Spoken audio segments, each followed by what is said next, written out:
we need to get electricity and energy. You can't have an industrialized economy when one of the most basic fundamental drivers of that economy, electricity, is absent for 8 to 12 hours a day. So we've got to solve the energy crisis, first of all. We've got to make sure that we bring in the private sector and that we incentivize electricity generation and supply in the country. We're not going to be able to attract the industrial investment that we need there when factories are essentially having to close down for hours in a day. It affects productivity, and they will eventually move somewhere else.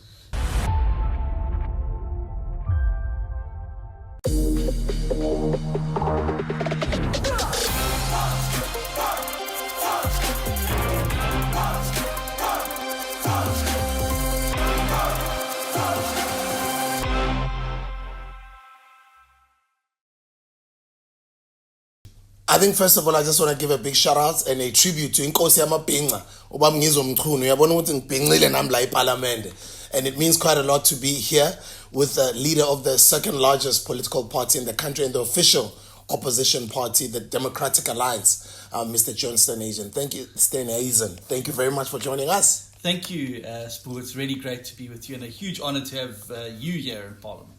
It means quite a lot. And let me just first congratulate you on an awesome interview with McG last year. How was that experience? Yeah, it was pretty hectic, and obviously, I had a great time. Didn't necessarily go down well in all quarters, but had a huge audience, and I really like what they're doing in terms of breaking the barriers between politicians and with ordinary South Africans. And I really think we got an opportunity to have a good chat about some of the issues that are top of the mind for many South Africans. And that's why I'm also here. And I just want to say I appreciate the fact that you guys are open to having these talks, especially on podcasts. For me, particularly, it's my first time here in Parliament. And I want to say thank you for the experience. It's been interesting to come into the building. Yes, well, and that's the thing. Parliament belongs to you, and all of us here are your employees. So, you should have walked in like the boss man here because you work here. But it's a special place, and a lot of history here, and it's really great to be able to have people coming to Parliament to come and experience it as well. It's a pity about the burnt-out buildings, but I can see it outside. They're busy working on that, and hopefully we'll have a functioning Parliament up again soon. But yeah, it's really, I think it's important for people to understand and come and visit where Parliament is and come and understand how laws are made in the country, because politics really affects everybody's life.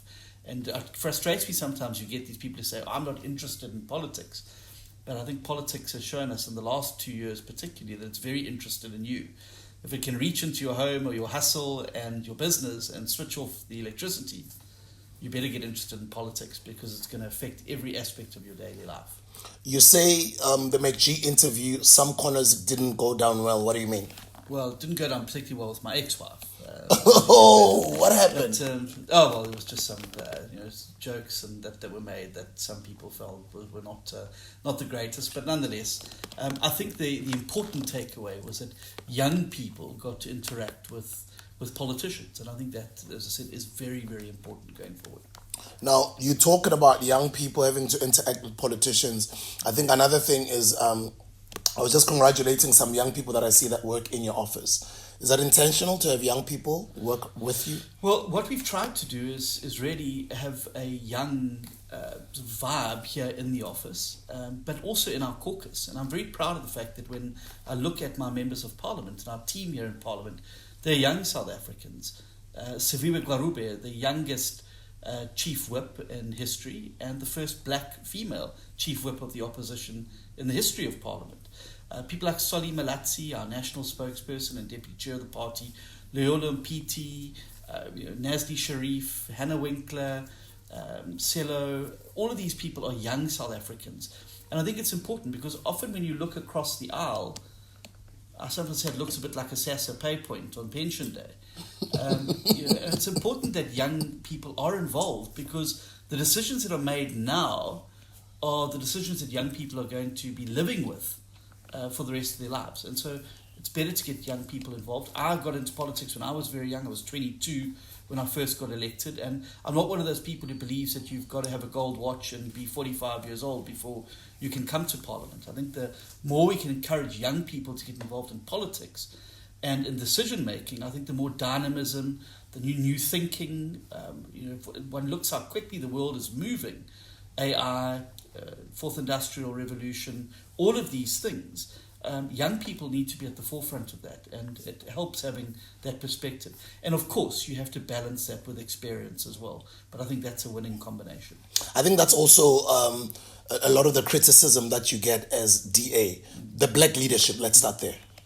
Yeah, well, I mean, I don't understand what the criticism is. It's very hard to work out what it is. I think the DA disproportionately is held to a different standard to other parties.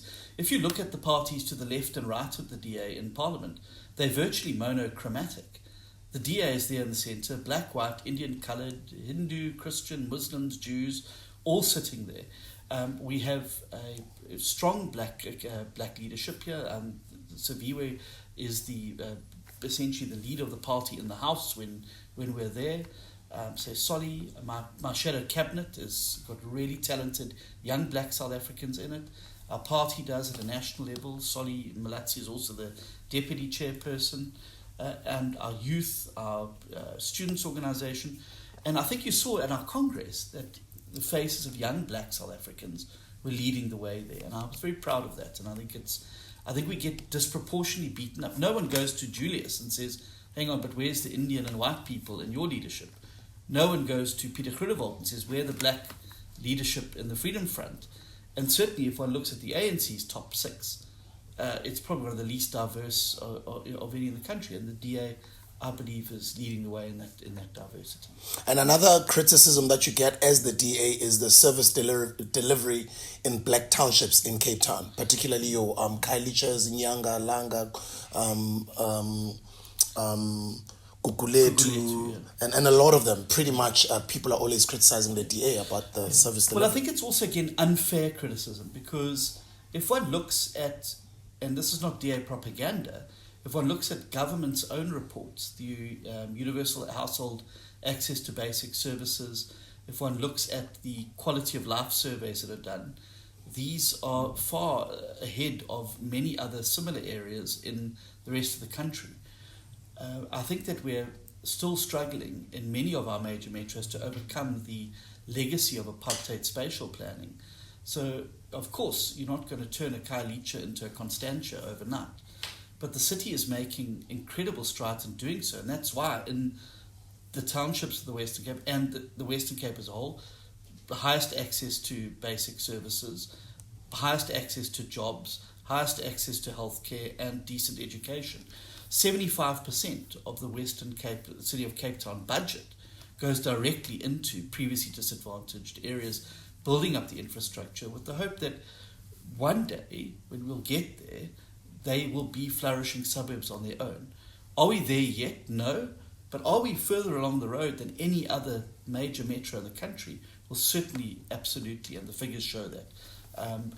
And I think that it's something you've got to keep working towards to be able to uplift those areas. And that's why the city's put its money where its mouth is. And as Joe Biden famously says, don't tell me what your priorities are, show me your budget and I'll tell you what your priorities are. With 75% of the City of Cape Town budget going into those previously disadvantaged areas, I think it shows very clearly the commitment that the city has and that the DA has to lifting people out of poverty and into opportunity and building better communities for people to be able to live, work and play and to be able to raise their families in. So out of the three biggest criticisms that you get, I'm going to get into the third one now before I also move into the questions that I asked our audiences to ask you on their behalf. Another criticism is the education qualification criticism for you as a leader of such a big party. Well, I don't understand this either, because if one looks at some of the leaders in business and some of the best political leaders in the world in our history, they did not have tertiary qualifications. I studied at university to third year level. I studied international politics and law through UNISA. I didn't finish my final year because of work pressure and the like. But I can tell you something. Whatever I studied at politics, and I did international politics, African politics, whatever I've studied there has no application whatsoever to the real life of politics that I've had here. And the framers of our constitution were very deliberate about not putting a threshold into who can represent people in Parliament, because they understood that you don't need to hold a university degree. In fact, people who hold a university degree in South Africa are the minority. You don't need to hold a university degree to be able to represent and stand up and articulate something for your people and being able to advance their lives and improve their lot in life. I can learn nothing in a book that I haven't been able to learn on the job over the last 23 years in politics, for serving as a city councillor for 10 years in Durban, in the KZN legislature for 3.5 years, and in Parliament since 2011. That has given me the experience to be able to understand what needs to be done and how we can change that. And I think that if we're going to turn our parliaments and our representative sphere into a space where only people with degrees can be represented, I think we're going to end up with an elite system like the British system, where you have to go to Oxford or Cambridge before you can be considered for high office. And I think we'd cut people out tremendously. I also happen to think that there's some people with doctorates and master's degrees that have not prevented them from dipping their hands into the public purse and behaving badly. And then I see people like Makawula, for instance, from the EFF, who is probably one of the better MPs in Parliament for articulating the plight of rural South Africans in KwaZulu-Natal in the House. She doesn't hold a formal qualification, but she's an excellent member of Parliament because she understands people and she understands what her community needs, and she knows what needs to be done to get that done. And she raises her voice loud and clear in Parliament on the behalf of those people. What makes a great politician? I think it's a balance of things, like anything. I think you've first of all got to have empathy. You've got to be able to really empathize with the role, with the position that people find themselves in. I think you've got to be a bridge builder. In other words, somebody who's able to cross the divide and meet people from different walks of life, different to your own. And I think you've got to be understanding, to be able to put yourself in the shoes of somebody and to try and see the situation from their particular point of view. And then I would say that the best politicians are those who don't just play to the base notions of their supporters, but challenge their supporters to see a different way, and bring people along with them. And some of the leaders I've admired are people who have challenged their base. Ask not what your country can do for you, but what you can do for your country. Winston Churchill challenging the British people to see victory in the fate of a mighty enemy. People who, Charlotte McClake, who said, never rise above your people, always bring people along with you. These are people who I find as inspirational political leaders, because it's very easy to be a Donald Trump and throw red meat to your base at the time. It's a lot more challenging to be able to say to your electorate, this is where we need to go, this is what we need to do to get there, and to bring them along with you. And before this interview, I tweeted and I posted on our platforms and I said, guys, I'm meeting with leader of the DA, Mr. John Steenhuisen. What are your questions that I'll ask him on your behalf? So I'm going to get right into them. The first one says, what are DA's idea and plans? What DA ideas and plans are, what the DA's ideas and plans are for reviving the industrial economy of Johannesburg and GP overall? Well, there's a number of things we've got to do. The first thing is we need to get electricity and energy. You can't have an industrialized economy when one of the most basic fundamental drivers of that economy, electricity, is absent for 8 to 12 hours a day. So we've got to solve the energy crisis, first of all. We've got to make sure that we bring in the private sector and that we incentivize electricity generation and supply in the country. We're not going to be able to attract the industrial investment that we need there when factories are essentially having to close down for hours in a day. It affects productivity and they will eventually move somewhere else. Secondly, you've got to focus on the infrastructure, making sure that your roads and transport networks, as well as your water and sanitation networks, are top grade, because those are essentially the skeleton that underpins your ability to be able to foster industrial and economic growth. Thirdly, we've got to make sure that you incentivize industrial development through, and there's a variety of ways you can do it, either through rates-based incentivization, where you encourage people to move factories into the industrial areas you'd like them to be, through rates, holidays, and the like. Creating industrial development zones where you're able to attract industry, and to then also try and build a network. So you have industry, but that needs to network in with like-minded industries, but also to try and provide a value chain. So, for instance, what in Tshwane, where you now have a motor vehicle manufacturing plant, but next to it you've got the supplier park, where people are providing components, seat belts, seatbelt covers, plastic componentry that goes into it, so that you've got that synergy there. Those are just some of the ways that you do it, but it comes down to getting the basics right first, not going for the trick shots from the water, electricity, roads, sanitation, a decent rates environment so that you attract investment, and ensuring that you're able to create that network. How does the DA plan to fix the inaccessible and politicized financial development or grant funding institutions of South Africa meant to aid and improve the economic potential of South Africans to reduce the high unemployment? Yeah, so I mean, this is a huge issue, and it's a really excellent question, because when one looks at places like the PRC, for instance, and sees some of the investments that have been made, you really question what was the thinking behind it. So, for instance, the PRC spent hundreds of millions of rands on giving Iqbal Survey money to buy the independent newspapers. You wonder how much more leverage you would have had from that money if it had been distributed amongst entrepreneurs, young entrepreneurs, who are desperately looking for funding for the great idea they've got, their hustle, their innovations that they've been able to. How much more impact we would have had spending that money on a broader set of people rather than focusing all that money in one set of hands. And we've seen what the result of it. I don't think South Africa is getting any value whatsoever out of the independent media group under Mr. Survey. So I think what you've got to do is to make sure that those institutions are staffed by people who understand business and are there not to serve politicians, but to serve the best interests of individuals. And it goes for everything. We've seen now the scandal around the lottery board and how money was allocated, and surprise, surprise, making its way into the back pockets of politicians and the connected instead of going out. So you've got to make sure that you have the right people in those institutions who understand what it takes to get a business going and who can see the potential in somebody further than the color of the political party card in their pocket or who they're related to or married to. So you have a fairer allocation of that funding.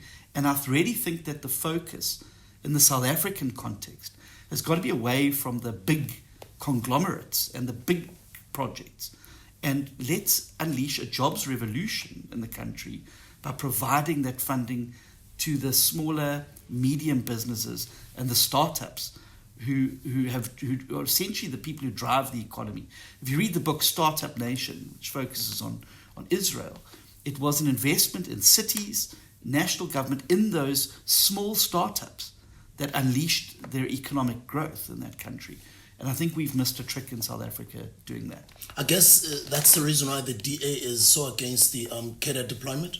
Yes, of course, because when you put somebody in a position to serve the political interests, not the interests of the people, they're of course going to give the opportunities to people they know or in the furtherance of some political agenda. You need to have an independent civil service. You need to have an independent board that's sitting on those, on the PRC and others, making decisions based on what is in the best interest for this money and what is the leverage that it's going to bring for South Africa as a whole. Not a political party, not a connected individual, not a network of people who operate together. All right, let's move into another one. This one says, what has the DA done in winning the fight against organized crime in the Western Cape? What have you guys done about the cartels that demand protection fees from hawkers and street traders, the so-called informal traders across the metro in Cape Town, and something that is very prevalent even in Khayelitsha, Kwalanga, Gugulethu and other townships? Well, this is a huge problem, and I mean, it goes beyond the informal economy and into the more formal economy. We've seen the housing mafia, you've seen the construction mafia, where nothing moves or gets done unless there's protection money paid. And it is a terrible trend. It's obviously frustrating for us because policing is a national function. It's not assigned to the provinces. The province can only monitor the SAPS. But we've realized that we can't just sit back and say, well, it's national, must do the job, and if they're not going to do it, our people are going to suffer. So through the LEAP program, the Law Enforcement Enhancement Program that the city and the province have done, the city and province have paid for over 1,000 new police officers to be put on the streets. It's reduced crime by 14% year on year in the last set of crime stats that came out, and GBV by 10. Dealing with that type of network, though, the mafia networks, requires intelligence-driven operations. And obviously, with crime intelligence and the mess that it's in, it's very difficult for us to lead the fight against that. In terms of the hawkers and traders, we obviously encourage people to come forward and give the information to the Metro Police, because it allows us then sensitize the officers to what is going on there and to then go out and make the arrest. So I would say if anyone listening to the podcast or watching us today has information, they can share it anonymously with the city, and we will take action against those individuals concerned. But I come back to the point. Yeah. Unless we have a intelligence operation in the country that targets these individuals, like the New York authorities did in the mafia, against the mafia in New York, who did the same trick in the late 70s, early 1980s, and in Chicago. The city had to actually take an initiative against them. It was all intelligence-driven operations which were able to infiltrate those networks and determine where the kingpins are. Because it's one thing going after the guy who's coming and doing the, hey, give us the 50 rand today, or we're going to break up your store, and the person who's giving the orders for that. We need to get to the person who's giving the orders, because that's how you break those cartels and break those mafias. Are you sharing the same thoughts as far as human trafficking is concerned? What is the DA's stance on human trafficking? Yeah, well, obviously, it's a big concern, and particularly in the African context, it is a huge worry.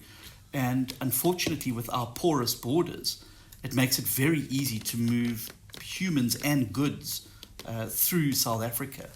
And I mean, this is one of the reasons why there's so much concern from international bodies around South Africa's porous borders.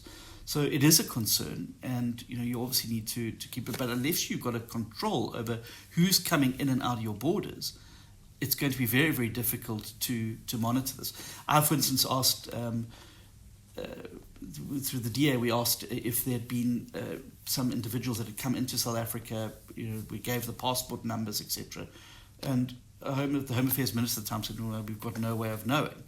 So you need to have very tight control about who's coming in and out of your country, and understanding what they're coming for, and being able to prevent, again, these types of networks from developing and entrenching themselves. The other big thing that's starting to be a worry in South Africa, which is following a model from South America, is this kidnapping story that we're seeing, where wealthy business people or members of their family are being kidnapped and then held ransom. And obviously you don't hear a lot about this, because one of the instructions is don't tell the police or the media, or your relative will be killed. And huge amounts of money are being extorted from people just to be able to get their loved ones back. And unless you have a proper policing system and border management control, it's not going to happen. Statistically, can the DA present to South Africans an infrastructure upgrade and protection plan to ensure South Africa has a safe and accessible towns and cities? Yes, absolutely. And and I think it's so much better to be able to show rather than tell. And whether it's the city of Cape Town, whether it's the province as a whole here in the Western Cape, it is that focus on that infrastructure that's so important, ensuring that people's lives are improved. No one is further than 5 kilometers from a healthcare facility. The schooling here is equipping our young people to compete in the modern world, and is double and sometimes treble the national averages on things like reading and science and technology and robotics. Thirdly, you've got to be able to invest in infrastructure, road networks, bridges, accessibility. And I think if one looks at the roads here in the Western Cape and where the DA is in government, they're certainly in a lot better shape. But here's the other thing. And again, it's a frustration because some of this infrastructure is not within your control. So a large part of the Western Cape economy is built on agriculture and agro-processing. And it requires access to overseas markets because that's where the markets for the fruit and the vegetables and the various agricultural products are. When you've got port infrastructure that is broken and delayed, you end up with huge problems for your economy. So we're really pushing hard to get hold of rail and to try and get hold of the harbour functions so that we can improve those services, because if we can export faster and more efficiently out of the port of in Cape Town, I think we'll be able to get more products to market and more profitability, which means more jobs and more money for government to have in terms of revenue to invest in more in infrastructure. My worry is that we've got an infrastructure crisis in South Africa, and we're starting to see it in the metros, but it has been there in small town South Africa, certainly for the last decade, where you're not putting the investment in sewerage, water reticulation, electricity infrastructure, and it has now reached the tipping point where it's starting to fail. And that has disastrous consequences for job creation and the ability to grow your economy. I use Lichtenburg, for example. We had a major factory there, Clover Dairy Factory. For years they complained about the road, the fact they were sitting with water outages for days in a week, electricity supply problems. And eventually they got tired of complaining and they picked the factory up and moved it to Durban with taking 300 jobs with them. Now 300 jobs may not be a lot in a metro area. 300 jobs in a small town like Lichtenburg is 300 families that can't pay school fees, no income, etc. Disastrous consequences. So we need an infrastructure revolution in the country where ring-fenced money is dedicated at a municipal level to fixing infrastructure. Otherwise, cholera, otherwise water outages, economic stagnation are going to become the order of the day. Please ask Mr. John Steenhuisen about their strategy related to their attack on drugs and violent crime in general, the Western Cape, considering the SAP's highly politicized environment controlled by the ruling party nationally, that has over 2 decades refused to beef up and establish a structured fight against crime. And then they say here, the DA government has put up a structured effort to turn the situation around from what I read recently. This is okay, it's one of the people's here, but let me hear your comment there. Yeah, so again, I mean, it's a frustration because the fight against drugs and crime should be something that's a focus of the national government, but many of the specialized units, you'd remember, including the narcotics unit, were disbanded. And that's had a terrible effect on the rise of drugs and alcohol and that sort of trafficking. So what do we do here? In the Western Cape, there's the LEAP program is looking particularly at that, but the city police as well, the metro police, focus on, they have a drugs unit within the metro police that goes out to do raids, and I've been out with them on a number of occasions to go and witness the work that's being done, where they go into, they get tip-offs of where the drug dens are and the lolly houses and the tick dens, and they go and raid them and confiscate the drugs and run interference on that. But here's the problem. The drugs, the weapons that are confiscated have to be taken to a SAPS facility for safekeeping and prosecution. And I went out the one evening with the Metro Police to do a drug raid in Bonteheuwel, and they recovered a firearm. And I said, well, you must be happy to have recovered this firearm. And they said, yeah, it would be great, but this is the 5th time we've picked the same firearm up off the streets.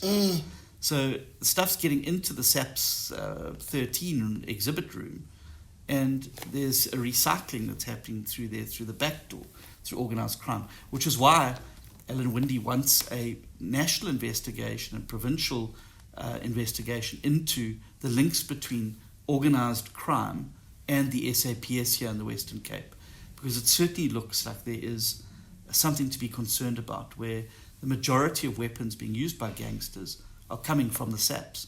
The drugs that are taken off the streets are finding their way back onto the streets through the SAPS, and that is a huge problem. Eurasia, a platform that basically plays a role in politics, has had a poll and I had you having a good conversation with Alec Hogg. Yes. Great work, by the way, on Biz News. Beautiful platform. They're anticipating the ANC to win with about 60% in the upcoming elections. What is your take? And in your mind, do you think that's a right poll? I don't think it's possible that is the case. And if one looks, and I don't know, as I said on the Biz News podcast, they haven't explained their methodology. I don't know how they come up with that figure. But certainly if I look at by-elections, if I look at our polling that we run, which is the most sophisticated polling on the continent, and it's polling hundreds upon hundreds of people every single week, that is nowhere near the number the ANC is fitting. The ANC's own number that they released, I think Mbalula was talking about it, was low 40s, low to mid 40s. So I think that is a huge leap of logic there. I don't believe that's what they're going to do. I think they're going to struggle, as they did in the local government elections. They got 47% in the local government elections. What has the ANC done since the local government election to grow jobs, improve the load shedding situation, to fix crime? Everything's gone in the other direction. So I don't see how conceivably it is possible for them to retain a majority. And I think a far more realistic outcome would be the ANC falling to the low to mid 40s in this next election. I think that's the more probable outcome. I'm not going to offer to eat my hat, because Terra Lakota did that once, ended up having to eat it.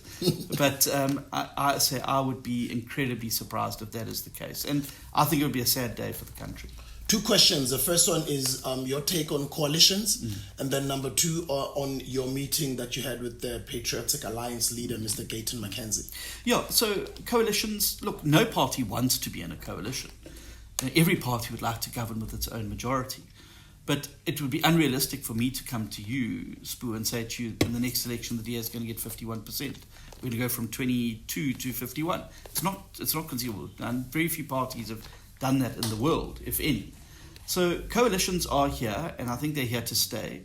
And the reality is that if one looks at proportional representation systems the world over, they always end in a coalition, always. And so this is something we probably should have been better prepared for as a country, and certainly as the political space. But I think they are going to be a feature of South African life for the foreseeable future, and particularly if you look at a provincial level, I think KwaZulu-Natal is going to be a coalition after this next election. Gauteng, the Northern Cape, and even the Free State is now in play with the political dynamic there. So we've got to master coalitions. We've got to find parties that we are able to work with on a shared values and principle basis, and to then be able to unite and build. I think voters are tired of seeing opposition parties bickering with each other. I think voters are tired of seeing opposition parties just criticizing the ANC. They want parties to come together and then put on the table a compelling alternative offer to young people, to frustrated voters, and to people who have opted out of the system going into this next election. And that's certainly what I'm going to be doing for the next 15 months, trying to unite the like-minded opposition parties to come up with a compelling alternative. So the voters have got a choice in the next election. It doesn't have to just be business as usual. My conversation with Gayton McKenzie, we're in coalition with Gayton and his party, the PA, in a number of municipalities, including Knysna, Cedarburg, in Johannesburg, Ekurhuleni, and others. And every single occasion, we've been stabbed in the back, and they've crossed sides when a better deal came along and have abandoned the opposition. Most recently in Nelson Mandela Bay, a fortnight ago. So, yeah, it's a very tough relationship when you have this breakdown of trust between party leaders. I like to know that when I shake somebody's hand, my word is my bond, and I will stick to my side of the bargain. I'm not going to, walk out and drink a monster, when I've got more fire. So, however, I realized that perhaps we need to find each other again and have a chat. So we organized a meeting, and it was done at a private location.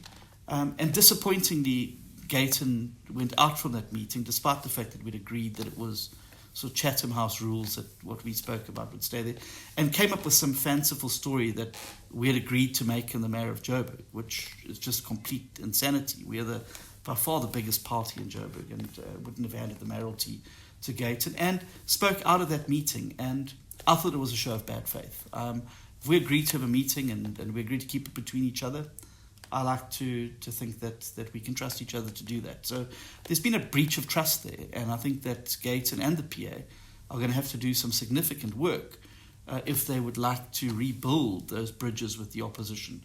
Because right now, there's that old famous saying, fool me once, shame on me, shame on you, fool me twice, shame on me. Well, we've been fooled now 5 or 6 times. So I don't want to fall back into that trap again where we become, the fool in the situation that's been walked out upon again. You're saying if there's something that you're going to fight through tooth and nail, you want to make sure that the EFF, whether either through the front or the back door, doesn't get into leadership in 2024. Yeah. Well, it's not. It is the EFF and the policies they represent.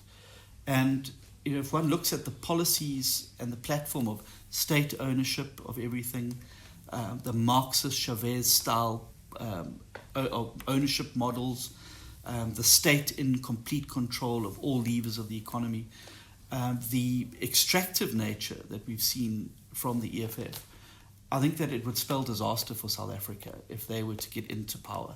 I think that there would be a massive flight of capital as people worried about things like nationalization, expropriation of assets, expropriation of land without compensation. And I think it would set off a panic certainly amongst the markets. And I think people who are looking at South Africa as an attractive investment destination would see a country then going down the same road as Venezuela, Cuba, Zimbabwe, the same policy suite. And I think it would lead to disinvestment, which I think would be very, very bad for a country that's sitting with a 42% unemployment rate and the highest youth unemployment rates in the world. We need to be attracting investment in South Africa. We need to be attracting jobs and factories in big numbers so we can get South Africa working again. And I just think that policies, wherever they've been applied, of the EFF have caused suffering, misery, hunger, unemployment, starvation, and huge displacement of large amounts of people all over the world. You've never seen people getting onto boats in Florida trying to get to Cuba. It's very much the other way around. People go towards opportunity economies. And I think if one looks at what those policies have done to the economies in those countries and the authoritarianism that has followed, it's been bad news for the citizens. Your take on the Putin issue? Yeah, well, I mean, I think that I've made my position very clear on the war. I believe that a country should respect sovereignty of others and the borders of others. I don't know how we would feel if Zimbabwe or Malawi started rolling tanks over our border and annexing Limpopo or the Northwest Province and the like. I think that it is the right decision not to invite Putin, or Putin not to be here to the BRICS conference. I think it's going to make life very, very difficult for South Africa, given the fact that we are a signatory to the ICC and we've codified the Statute of Rome in our own domestic law. And I think if we have Putin here, I think it's going to make things very, very difficult for our trading partners. And bear in mind that 77% of our foreign direct investment comes from the UK, the European Union, and the United States. Just 7% comes from Russia and China combined. So the way we've positioned ourselves on this particular matter, I think, has been detrimental and has put at risk our very preferential access through bilateral trade agreements, things like AGOA, to the US and the UK and EU, for very little gain for South Africa. And I can only understand South Africa's positioning, the ANC's positioning on the Putin matter through the lens that they receive large amounts of money from Putin-linked oligarchs. And that's what keeps the ANC going, because it doesn't make rational or economic sense for us to have adopted the position that we have on the Russia's invasion of Ukraine and Mr. Putin's role in it. And your take on the Phala Phala matter? Yeah, well, I mean, I think that we're no closer to knowing what the truth is. And I think that Phala Phala is going to become Cyril Ramaphosa's Nkandla. And the exact same model was used to defend and protect him. You get Parliament to reject inquiries. And I find it very odd that this is a man who came into office on the promise of transparency, accountability, and never again are we going to have Parliament being abused to protect the interests of one man. And yet that's exactly what's happened. I think that the president has handled the situation incredibly badly. I think he should have been open and upfront and honest with South Africa the moment the story broke about why the money was there, how it got there, and why it was covered up for 2 years. But here's the thing. When an independent panel finds that there is a case to answer and you use a parliamentary majority to then break that down, how different is that from the exoneration of Parliament of Zuma during the Nkandla matter? And so Mr. Ramaphosa likes to talk about the 9 wasted years under Jacob Zuma, but he was part of those 9 wasted years. People forget he chaired the Cadre Deployment Committee during those 9 wasted years of Mr. Zuma's. And I think that South Africa must do to Mr. Ramaphosa the same things we've done to Mr. Zuma in terms of holding him accountable and ensuring that he is made to account for how that money got there, why it was there. And as the first citizen, I think he owes us an answer, an explanation that's more rational than the one that is being floated out there. But here's the thing, and it goes back to your institution questions. Yeah. Why do we still not have a public protector's report? Why are the Hawks not issued a report yet? Where's the SAPS investigation? I mean, I lodged a complaint with the public protector almost a year ago, and we still don't have her report. Why is it delayed? Surely, interviewing the individuals involved, that report should be made public, and it should be out there already. And again, it worries me that we may have institutional capture again that's being perverted for political ends rather than serving the interests of the people. There's talk that the judiciary is captured. Do you say this? Do you share the same views? Look, I mean, I've looked through the Cadre deployment minutes, and there were a number of judicial appointments discussed there. However, I do still think that the judiciary is largely independent. I think they rule against government regularly, and they've certainly, apart from 1 or 2 exceptions, generally acted in I believe, a non-partisan way, and I still believe that they remain independent.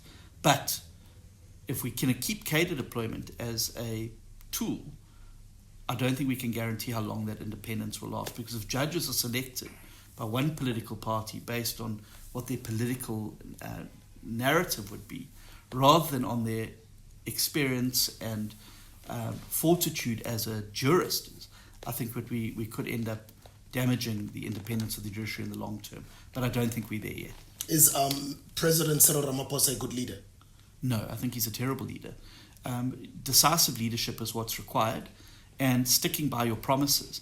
Now, you, I'm sure, lived through, as we all did, the heady days of Ramaphoria, where we were promised that things were going to be different, that things were moving in a better direction.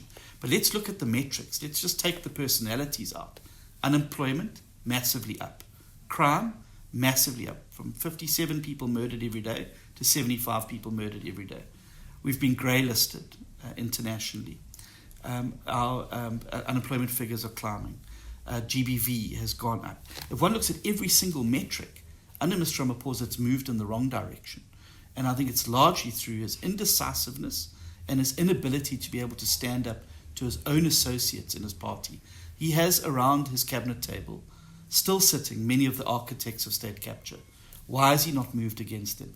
Why, after all these years of Zondo, is there not a single political heavyweight that has been charged and has found their ways themselves behind bars? And that, for me, is a sign of bad leadership. You need strong, decisive leadership that acts swiftly and fairly to be able to get things done. I think Mr. Ramaphosa has squandered, and this is the one thing I will never forgive him for, he squandered the most powerful position that any politician in post-democratic South Africa has found themselves, to a point where even my voters and my donors were voting for him and giving him money. He could have spoken to the country over his party. He could have acted then to drive the reform agenda, to stand up against the state capturists in his party, but he buckled. and I will never forgive him for that. Do you think he's a worse leader than former President Jacob Zuma? Well, if one looks at the metrics alone, I think everything's gone backwards, much worse than it was under Jacob Zuma. And how are things different? We still have a parliament that has no teeth. We still have a problem with crime. Things are getting worse. We still have an education system that's failing our children. We still have an economy that's not growing. We still have the largest youth unemployment rate in the world. And these are all things that should worry us dramatically. We're about to wrap up the interview now. I'd like to know, why should people vote for the DA in the 2024 elections? Because they can vote for a party that can show, not tell, the difference. 98% of all net new jobs in the last quarter created in the DA-run Western Cape. Because we know how to get an economy working and we know how to get people into work. Best run, cleanest administrations, DA-run province of the Western Cape, DA-run municipalities from Midvaal to Cape Town. If people want services and they want change, they've got to vote for it. It's not going to happen by osmosis. It is an act of will and a deliberate action to come out and vote for a party that has a track record of doing these things. Many parties are going to come and promise many things in the next election. Voters must look for a party that has a track record of delivering on the things that they promise. And whether it's quality healthcare, a decent education, a safe neighborhood, an economy that's growing, an opportunity to build a better future, infrastructure, services that work, the DA stands head and shoulders above other parties. South Africans need to give us a chance. And you know what? What have they got to lose? It couldn't be worse than the last 10 years. And if we don't deliver over the next 5 years, you'll have an opportunity to get rid of us. Two more questions quickly. Yeah. The DA has previously been accused of trying to make the Western Cape another Orania. Your take on Orania? And isn't that on its own promoting a racially divided country? Look, I mean, I've never supported Cape independence. I don't believe it's the right way to go. I believe that the Western Cape needs to expand, that what's happening in the Western Cape needs to expand to other provinces, which is precisely why through the Moonshot Pact we hope to get control of Gauteng, KwaZulu-Natal, the Free State and other provinces. We want to expand this. I don't want to keep it here. This good governance model needs to be transplanted all over the country. So I don't believe in Cape exit. I think that the answer lies in devolution of more powers to provinces and local government to be able to ensure that we can improve service delivery. I believe that you lead wholes. You don't lead fractions and factions. You unite people and lead the whole. And I want to bring the Western Cape story to my home province of KwaZulu-Natal, to Gauteng, to Limpopo, to the Northwest, to the Eastern Cape. And the model that we've built here is easily transplantable. It's not rocket science. Don't steal the money. Make sure you appoint the right people. Make sure you're holding them accountable. And make sure at all times that the people come first and not the politicians. And lastly, your stance on the South African electoral system. What is your view on South Africa's electoral system, including the changes that were introduced by providing independent candidates? Well, first of all, I think the system's not fit for purpose in South Africa. I think there's far too much of a gap between the electors and the elected. And that's why a lot of people, I think, are disengaged from politics. I think we need to move national and provincial government to the same model we have at local government, where you have people who are directly elected and a proportional representation top up. Because I think if people feel that they are directly electing members of parliament, there's a greater sense of accountability there. I don't think independents are going to make a big dent. We've already had independents running in the past. Hlaudi Motsoeneng in the last election was essentially an independent. These other parties, that popped up, Purple Cows and all of these things, they were essentially independents. But the problem's going to come in how do you accommodate independence in a system that's designed on a proportional party representation basis. So everything from where your office is, to where you park, to how often you speak, to how many questions you can ask, it's all determined on proportionality. And my worry is we're going to be injecting fowl into a system designed for fish. And I don't think there's been enough work done yet on how we include that. But that being said, I think the threshold is going to be quite high to get elected.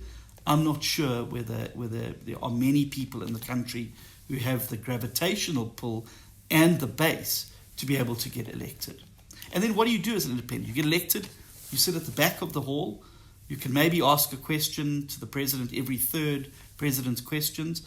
How do you make sure that you're covering the 38 committees that are sitting often at the same time every single day? I think the independents are being put forward as a panacea to a problem, when in fact I think the system needs to be redesigned. Are you South Africa's next president? Well, that remains for the people of South Africa to decide. It's not up to me. We don't run a presidential system in South Africa. It's a party political system. But I imagine that what will happen is, certainly in the Moonshot Pact, when we have our convention and as we move forward, I think what we'd be looking at is, as a group of parties, which presidential candidate will pull the most votes in for us as a group.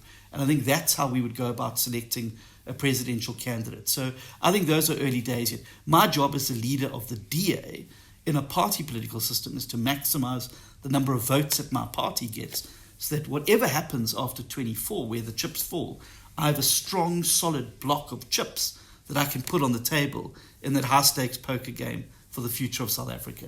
So that's my focus at the moment. We'll worry about the union buildings after 2024. Mr. Julius Malema says he's a president in waiting. Do you agree? Well, I think that maybe in his own mind that is the case. I think the majority of South Africans disagree with them. The EFF have got an electoral ceiling of 11%. He's going to have to do some quite significant growing if he's got his eyes on the union buildings. But I think the ANC need to be very aware of what he said, because it's very clear that he's realized that the best path to the union buildings is a reverse takeover of the ANC through the back door. So there's a warning there for the ANC. Be careful about your alliances. Be careful who you bring in to your organization or in your alliances, because you could end up regretting it later down the line when you're pushed out of the way and there's a reverse takeover. And as we wrap it up, your message to political science students all over the country, what would you like to say to them? Well, I'd say to them, politics is the greatest service that you can give to your nation. And for those of you, who are interested in politics, the more young people we can get in, the better. Don't let people say to you, you've got to wait 10 years, 15 years, doing other stuff. Get involved now. South Africa needs you. Leader of the second largest political party in South Africa, the official opposition party, the Democratic Alliance, Mr. John Steenhuisen. Thank you very much for inviting us and having us in Parliament. We appreciate it. Thank you. Cheers. The hustlers appreciate it. Cheers. When you open it, it says tea. When you open it, it says tea. And then you said, no, it was a George Goff. No, George Goff. Thank you, brother. I appreciate it. Thank you so much. Cheers. Thank you very much, guys. We'll see you on the next video.